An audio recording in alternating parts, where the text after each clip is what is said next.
મોટા સમાચાર સામે આવ્યા છે। તોડકાંડના માસ્ટર માઇન્ડ પીઆઈ તરલ ભટ્ટની ધરપકડ થઈ છે। ગુજરાત એટીએસે અમદાવાદના રિંગ રોડથી તરલ ભટ્ટને ઝડપી પાડ્યો છે। ગઈકાલે જ એટીએસની ટીમે નિવાસસ્થાને દરોડા પાડ્યા હતા।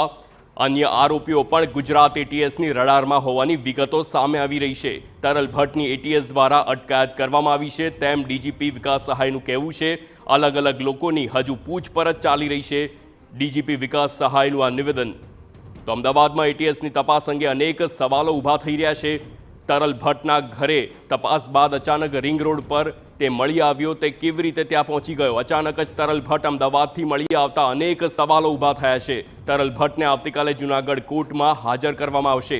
તો એટીએસ ઓફિસર પર મીડિયા માટે પ્રતિબંધ મુકાયો છે। તો તરલ ભટ્ટ સામેની એટીએસની તપાસ અંગે શંકાઓ ઊભી થઈ રહી છે। અચાનક જ અમદાવાદ રિંગ રોડ પરથી તરલ ભટ્ટ પીઆઈ તરલ ભટ્ટ મળી આવતા અનેક સવાલો ઊભા થયા છે। અચાનક કેવી રીતે તે રિંગ રોડ પર પહોંચી ગયો?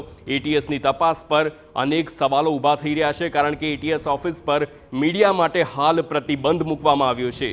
તો જૂનાગઢનો આ તોડકાંડ, આ ખાખી તોડકાંડ, જેમાં પીઆઈ તરલ ભટ્ટ તે ફરાર હતો અને ત્યારબાદ અચાનક જ અમદાવાદના રિંગ રોડ પરથી તે મળી આવતા સવાલ ઊભા થઈ રહ્યા છે।